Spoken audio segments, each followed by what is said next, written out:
I'm Rev Dr. Marilyn Leo, founder of the Science of Mind Archives and Library Foundation.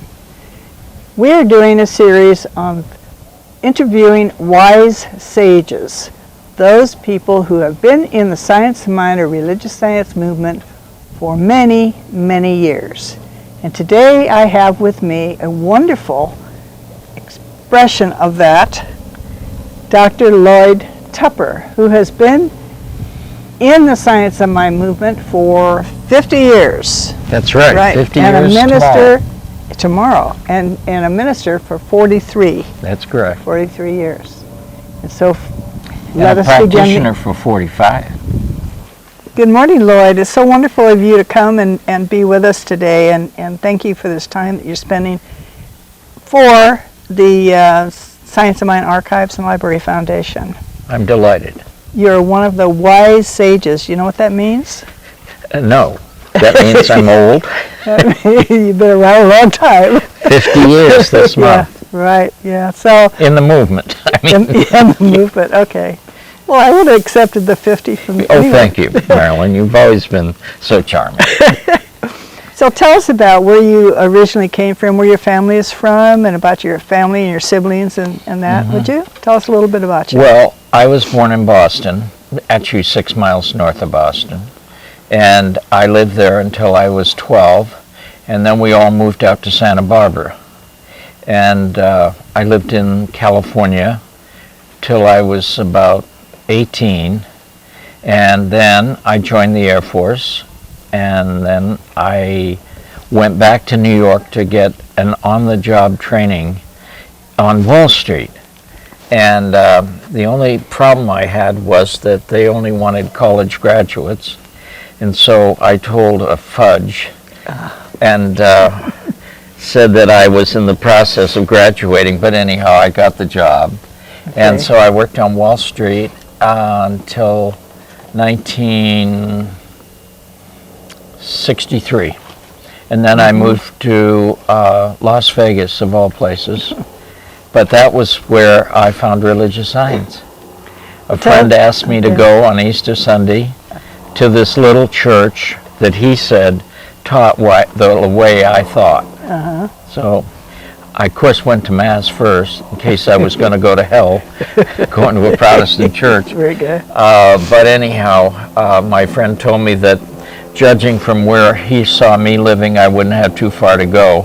So I thought, this is a good thing. I'm going to go to this church. Was that Barclay Johnson? Yes, Barclay Johnson. Yes. And it was quite an experience for me. I sat in the front row. It was Easter Sunday. And he leaned over, and I know he was looking right at me, and he said, "There is no death in God." And I thought, okay. You know, we'd just gone through Good Friday and Holy Saturday and blah, blah, blah. But that was my introduction, and within that hour, I knew that this is what I had searched for all my life.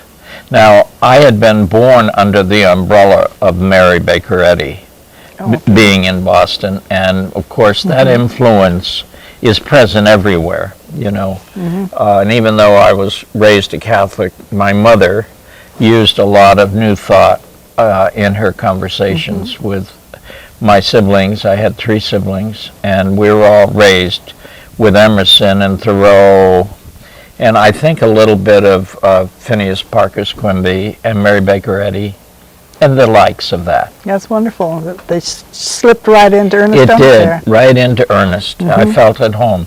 That's why within that hour, I knew I had found what I had searched for. And I felt like, this is what I'm going to do. I want to become a minister in this movement, but most importantly, I wanted to be a practitioner. Because I had heard about practitioners and their specialty of prayer, and I was always a prayer junkie as a kid, and I thought I wanted to be a priest when I was very young. But that all changed when I moved to Santa Barbara, and you know, I became a Californian, and so that's how my life began in religious science and in Boston from 1 to 12. Okay, well I thank you. That's wonderful. Okay, so You studied with Barclay Johnson, that's who you started with, and then who were some of your other teachers? Mark Carpenter. He's in Arizona or Los Angeles? No, Mark Carpenter was then in Phoenix. And I moved to Phoenix from Las Vegas, where I had gone to make my fortune. I had a friend that was we were going to go into real estate because Las Vegas was booming. It had 60,000 people. And we were going to buy real estate, and his cousin was the superintendent of schools, and he was going to buy all the school sites. We were so ignorant, you know. But we decided we would go there and make $1 million and then go back to Cape Cod, where I am now, and buy a lighthouse and fish. That was our plan. Sounds like a good one. Yeah. But then, of course, when I eventually got into religious science, there wasn't anything back on the East Coast that I could tell, because I didn't know Raymond Charles Barker yet. So I moved to Phoenix so I could study with Mark Carpenter. And then from there, I moved to Los Angeles to study at the Institute and sit in the chair in the lobby of that old institute where Ernest Holmes had sat, because I wanted the Shakti. And then I worked with Orrin Moen, who was Director of Education, and Vitor Papke. I asked her to be my practitioner because supposedly she had been Ernest's practitioner. And then on a trip back to New York, my same friend that took me to the church had moved to New York, and he took me to hear Raymond Charles Barker at Town Hall before they moved in to Lincoln Center. And then that began a 20-year relationship with him as my mentor and business practitioner. And Ventura was my personal practitioner, so I had it. I had it. You are. I was definitely sandwiched by two of the greats. Yeah. Okay, so was there some significant happening in your life that really made your life turn around, if you wanted to turn around? Yes. While in Las Vegas, I met a man who wanted me to come to work with him, really in a partnership, and that was Ray Kroc, the founder of McDonald's. And they've just made a movie about him, and now people know what it was like to work with Ray Kroc. But anyhow, he was probably the best teacher I ever had in just about life, and he was a wonderful man. But I clearly knew that I was going to go into the ministry, and so continuing to work with him and some of the challenges that posed, and some of the things that resulted, it just made me more committed to wanting to get out of corporate America, like in Wall Street, or rather on Wall Street, and then in my interaction with Ray Kroc, and that's what made me move to California and Los Angeles, and really devote my life to learning. But there was an issue, and that was money. So because I had worked with Ray Kroc and had a falling out, so to speak, then ExxonMobil contacted me while I was in the Institute studying. And they said they wanted to know if I would locate their difficult stations, gas stations that they were expanding, and would I be interested in repping them? And I said, well, I'm in school, I'm studying for a ministry. And they said, well, you can do it whenever you want to. We only have 1 or 2 a month that we need you to give us some help on. And so that helped me get through school and helped me make up the losses that I had around Ray Kroc. So I was off and running. Okay. Yeah, and I was able to study and take my courses, and then I moved up to the Bay Area to be closer to them, and then I started going to Bob Scott's church, Robert Scott. Okay, now were you a minister at this time? No, I wasn't even a practitioner. I started practitioner training in 1970, and I did 2 years of that, and then I did the 2-year pilot program with Bob Scott and all the ministers and teachers and scientists Jack that he Holland. brought in. Yeah, And Jack Jack Holland, Yeah. it was a big influence. And so I graduated in June of 74. So I was ready to go back to New York because Raymond had asked me if I'd like to be his successor when he retired. But he didn't allow for the fact that Stuart Grayson, who was associate minister, had a right to do that. So I came back to the Bay Area sort of with my tail between my legs, and that was not a happy occasion. But we stayed close, Raymond Barker and I. And so Bob said, well, there's a woman up in Napa who has developed a serious illness, and she can't attend to her duties, and I want you to go up there as an emergency interim minister. And I said, oh no, I'm going to Lincoln Center in New York. I can't be going to Napa. Anyhow, I went up to Napa because he said, well, who did you go in the ministry for? To help people or to glorify yourself? He was a straight talker. He was a great guy. I loved him. So anyhow, I went up there for almost a year and filled in for her. And then I went to You want to say her name? Frances Fowler, Yes. Reverend Frances Fowler. Yes. And she passed on, and she was a lovely lady, though. I really enjoyed being there and filling in for her because she was quite incapacitated at the time. And Napa was very good to me. They taught me the ropes.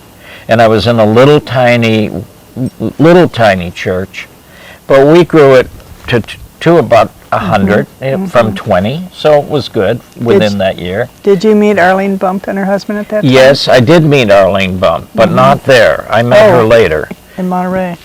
No, I met her when I was on the Met Committee, when they were going to talk to RSI about joining United, which of course now is history. Okay. Yeah. Well, that's jumping ahead about 40 years or so. That's all right, I do that. It's jumping back 40 years I'm working on now. Well, she and her husband were part of that church at one time. Yeah, in Napa? In Napa. I didn't know that. Yeah, that's where they got started. Oh, really? So, tell me about, so then you became a minister with Bob Scott. Bob Scott. Yeah. Well, I graduated, yeah. You graduated. In 74. And then you decided not to stay with Raymond Barker. And No, you Raymond came back, Barker decided I was not going to stay with him. So then you came back to California. And did you start a ministry then? No, I didn't start a ministry then. I started a radio ministry. Oh. Because I didn't have any place to go at that time to do what I wanted to do. So I decided that I would start a radio program called Creative Thought for a Day. And that was from the Creative Thought magazine. And then I read that live, and then I read Science of Mind magazine. And to build a mailing list, I would say to people, if you write me your address, I will send you these magazines free. And that built me a mailing list. Oh. But in the interim, right then, I got a call from Burlingame from a woman who listened to my radio program. And it was on 5 times a day, so I covered quite a few people. Yeah. And she said her minister had walked out on Friday, and could I come in on Sunday? And I wasn't in the pulpit on Sunday, so I said, sure. So I went down, and they were meeting at the YMCA in San Mateo, and the men's room was my office, but it was all marble. You know what I mean? Beautiful. That old marble. Yes, right. But so I stayed there 5 years. It was only supposed to be 2 weeks. Oh my goodness. Yeah, Okay. so I built that church up, and then after that, I went to San Francisco and started the church in San Francisco in 1983. And we're celebrating its birthday tomorrow. It's 34 years old. I'm only 26, but it's 34. I'm working on that reverse. All right. Yeah, so that was my third ministry. Uh-huh. And then eventually I when Bob passed down in San Jose, I took that church. And that was my last official ministry. All right, there was a very special time, particularly all over the United States, with people contracting AIDS. That's you right. were very, very a part of that. Well, we started the church in April of '83, and in '82 was when they first discovered the AIDS virus in Africa. And then about '83, that flight attendant, whoever he was, came to San Francisco, and that's when the AIDS virus started up. And nobody at the time knew, of course, but within a year, our church had really grown quite a bit, and yet there was all that fear about if they took a program from a man or a woman that they thought were gay, and that they would get AIDS. So it was a very challenging time, but we withstood it, and we did a lot of good work. We had a big, active hospital ministry, and of course, nobody knew what this was all about, you know. And so as it developed, it just devastated a third of our population in our church. And so eventually, we moved to Marin County over the bridge because our offices were in Sausalito, because half of our membership came from Marin, drove across the Golden Gate to come in the city, and then we drew from the peninsula and of course the city itself. And so, yes, it definitely had quite an effect on our church and on me. Yes. Because there were a lot of people who were passing over and saying to me, I thought you said that God was loving, and why would this happen? And it was a definite learning wartime experience for me, like a field ministry, you know. But we got through it, I got through it, and then after 5 years I decided to take a break, and I went on a spiritual quest. I went to Japan, and I studied Buddhism in Japan, and I had nothing to do with the church for 5 years.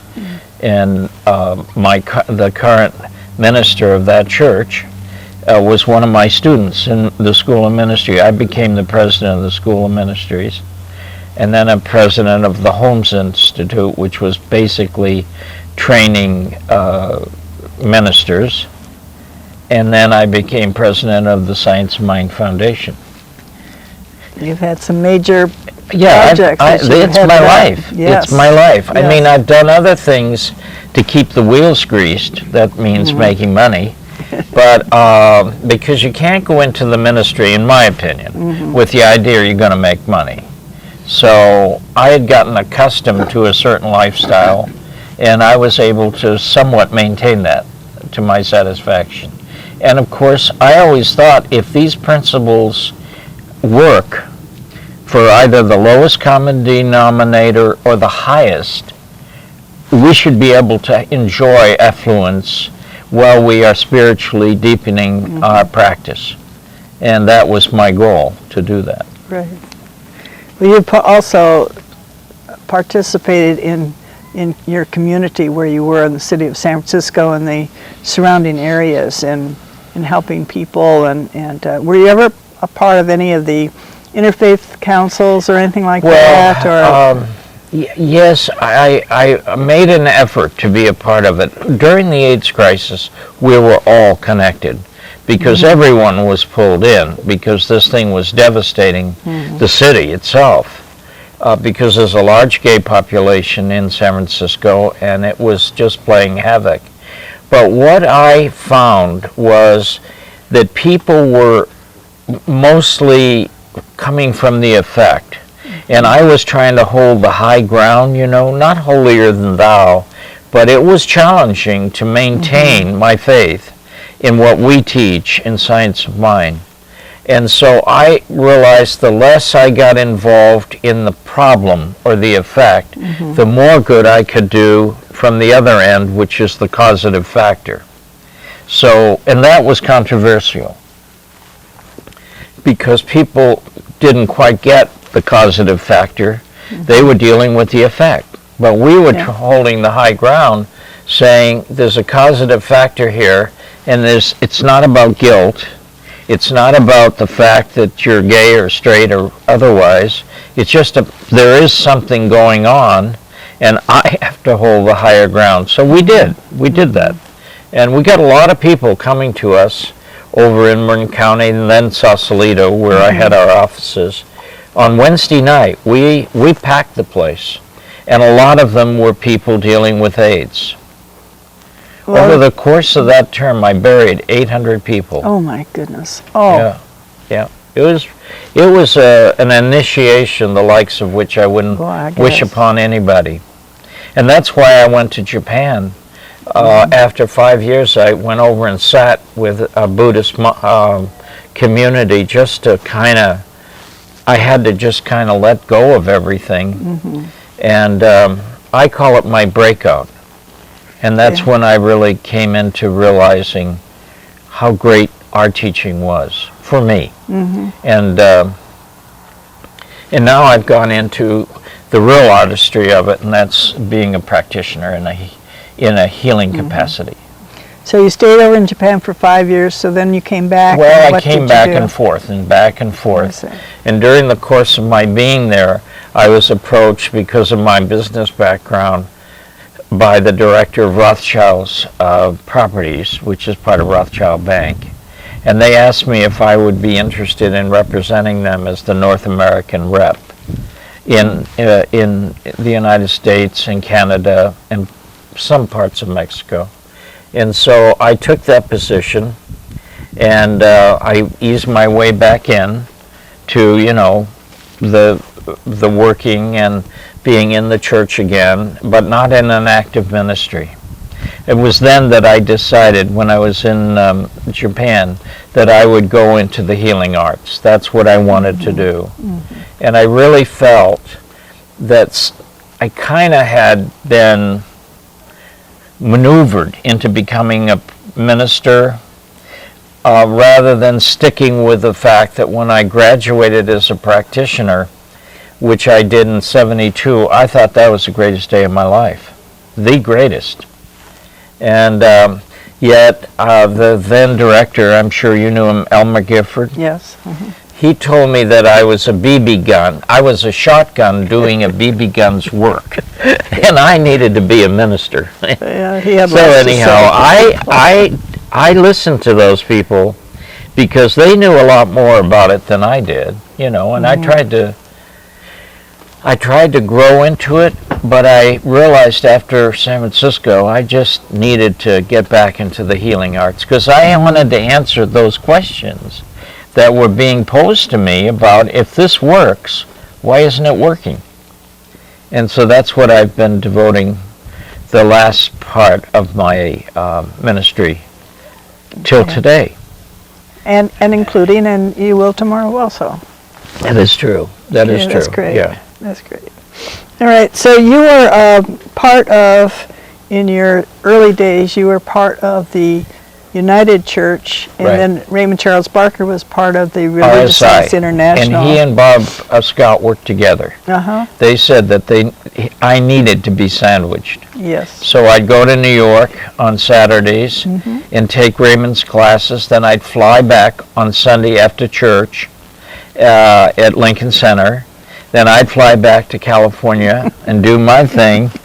So eventually I stopped doing that once he said that Stuart Grayson was going to take his position and I wouldn't be the minister.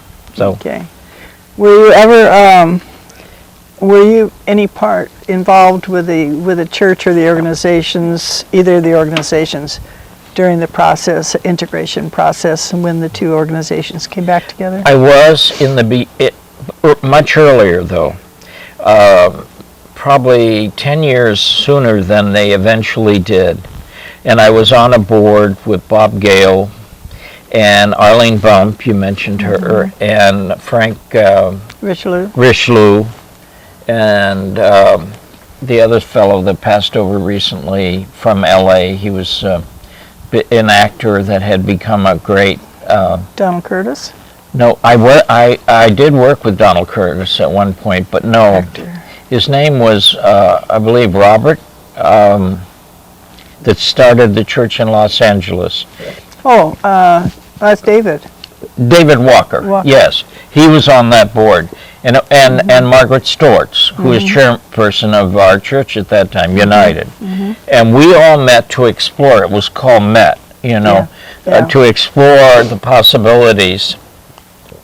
And it was a hung jury because RSI thought we wanted to take them over, and I didn't think we did. But I thought it was a natural marriage. I mean, we were always having to explain, well, we're United and they're Religious Science International. So I didn't take an active role when it eventually began. Okay. Are there any particular other wise sages that you remember or that you... Well, I was, once I went to Japan and I studied Buddhism, then I wanted to study Hinduism. So I came back to California because there was a big movement at that time called the City Yoga Foundation. And Baba Muktananda, whom Werner Erhard had brought over here, and Werner was the founder of EST seminar training. And I had taken the training back in April B, 1975. And so I started going to hear Baba both in New York, upstate New York. They had a big ashram. And then over in Oakland, they had a huge ashram over there. So I studied Hinduism for a while. And then I got Shaktipa, which is the guru releasing your Kundalini, which I thought had been released before that. But anyhow, I got Shaktipa, and so I became a graduate of the City Yoga Foundation. But all the while, I maintained my ministry. I was a religious scientist. It never occurred to me not to be. But religious science, incorporates all the world's great religions. Ernest Holmes, who founded us, always stressed that. And so for me, I wanted to go out and experience it. And I did. And every time I came back to religious science because we had it all. Very good. So I can be a Hindu. In fact, this seat that I'm sitting on will have Shakti in it when I get off. Okay. Tomorrow you're celebrating, how many years was it? The church is 34 years 34 years. On Wonderful. Easter Sunday. Yes. We started Easter Sunday in San Francisco of 1983. So that probably is one of your legacies. That's one of my legacies, yes. And the church here in Marin County, called Golden Gate Center of Spiritual Living now, is the unfoldment of that church in San Francisco. And the minister of that church, Reverend Carol Huntley, is one of my former students, and is an incredibly brilliant woman, unbelievable, and loving and caring, and she's a great teacher. So that's a legacy I'm leaving. I'm the president emeritus of the Holmes Institute, which I mentioned earlier. That's a legacy I'm leaving. I was the first president of the Science Mind Foundation, and that's a legacy I'm leaving, and they're very happy with all that has happened in that foundation. And I have probably given spiritual mind treatment to tens of thousands of people, and that has been the fulfillment of my life. And when I get on the other side, which I plan to be conscious absolutely of who I am and where I am and all, I'll be treating. That's my legacy. I hope I'm included. You will be. Thank you. All right. And thank you so much for being with us, and the Science of Mind Archives really appreciate your time. Thank you. Well, I'm a governor. I have to be. I know. And you have promised to leave us some goodies, too. That's I am wonderful. planning to. I'm leaving, in fact, I'm leaving all Raymond Charles Barker's recordings from Lincoln Center. They arrived. I know that. Yes, they did. Yeah. Yes, they did. And then eventually I'll leave his books to the archives so that you can get the royalties and things like that. Thank you. So how do you see Science of Mind being spread around the world and in its use in everyday, for everyday people at this time? And what do you feel is our legacy and your personal legacy for the world? Well, how much truth do you want, Marilyn? Okay. True. Here's what I think. I think Science of Mind is a way of life. And regardless of what your religious persuasion may be, we're not so much interested in that as we are in how you think. We're a thinking philosophy. And there are people who have taken our courses who, like in the beginning, back in 1927, the last century, who want to worship together. So we created centers and churches. But I don't think that's our main thrust. I think our main thrust is to stay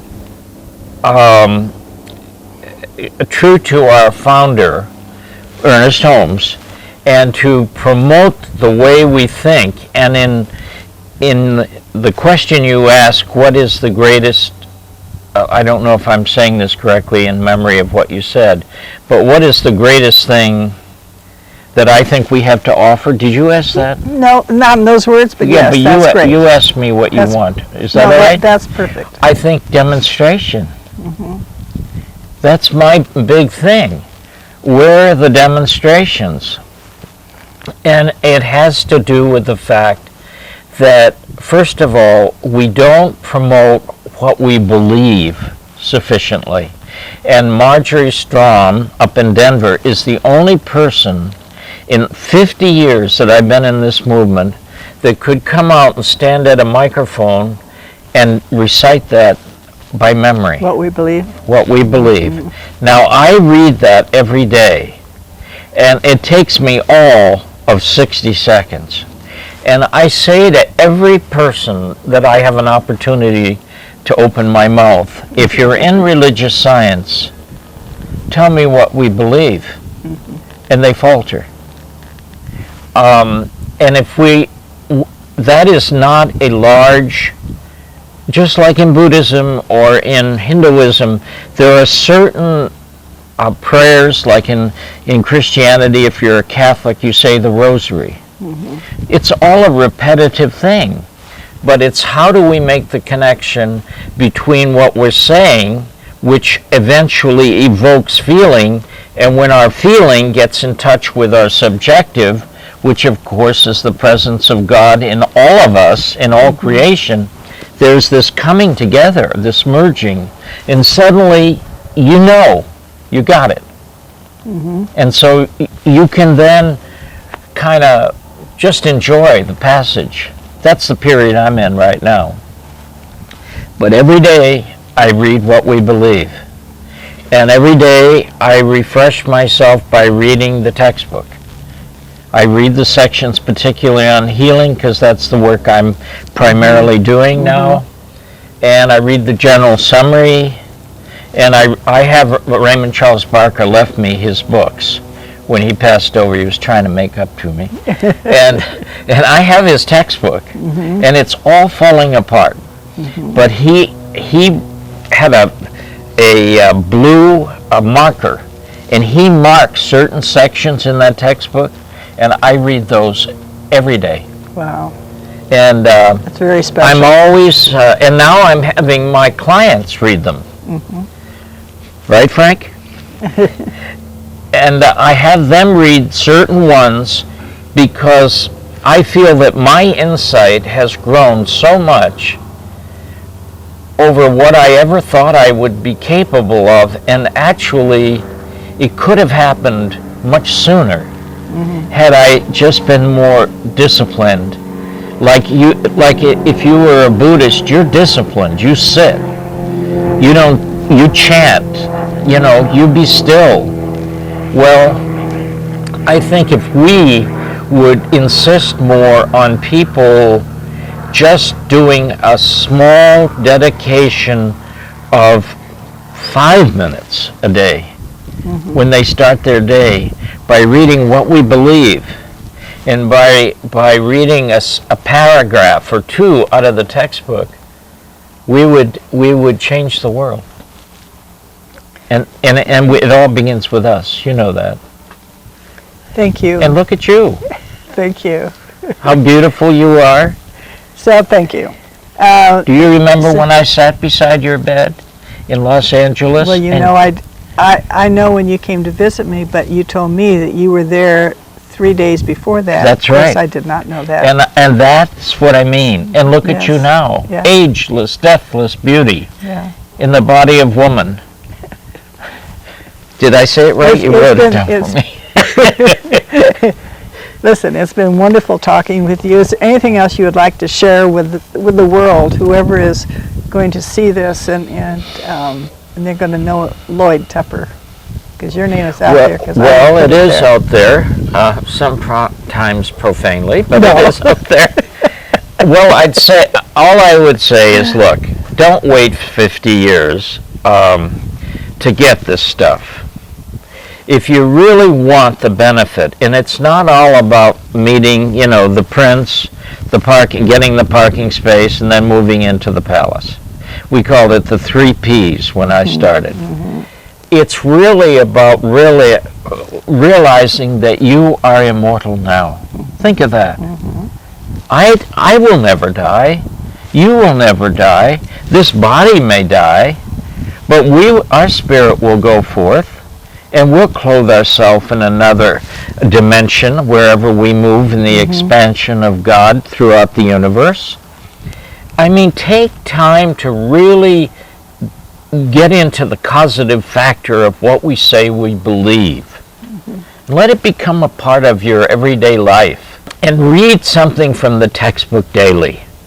And measure how much you've grown. And always be proud to say, the younger ministers now poke fun at me when I say, someone introduces me and I say, my name is Lloyd Tupper, and I'm a practicing religious scientist. And I say that more to remind me than the people who I'm talking to, because this is a practice, it's a discipline. And it's fun, and it's joyous, and it's exciting, and you meet the greatest minds in the world, and you can always stand in your truth, and nobody can argue with it. Even born-again, fundamental type thinking people eventually become like Joel Osteen. He takes the best of new thought, mixes it with traditional Christianity and scriptural teaching, and look at him. I mean, it's amazing. He talks to millions of people. Yes. So what would I say? Nothing is impossible to those who believe. And belief is tied into demonstration. And if you're not demonstrating, go back to the well and stay committed. And eventually you'll drink the waters of the high excelsior. You'll wash yourself clean inside and out, and you'll be ready to go forth and do the greater works. Thank you so much for being here with us, and you're welcome. Really appreciate your time.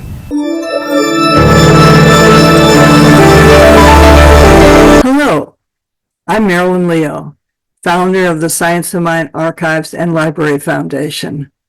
I hope you have enjoyed this wonderful interview with this very special, wise sage person. They've been around for quite a while. If you value these interviews, we invite you to show your generosity by making a donation or joining as a member of the Science of Mind Archives and Library Foundation. Thank you for watching.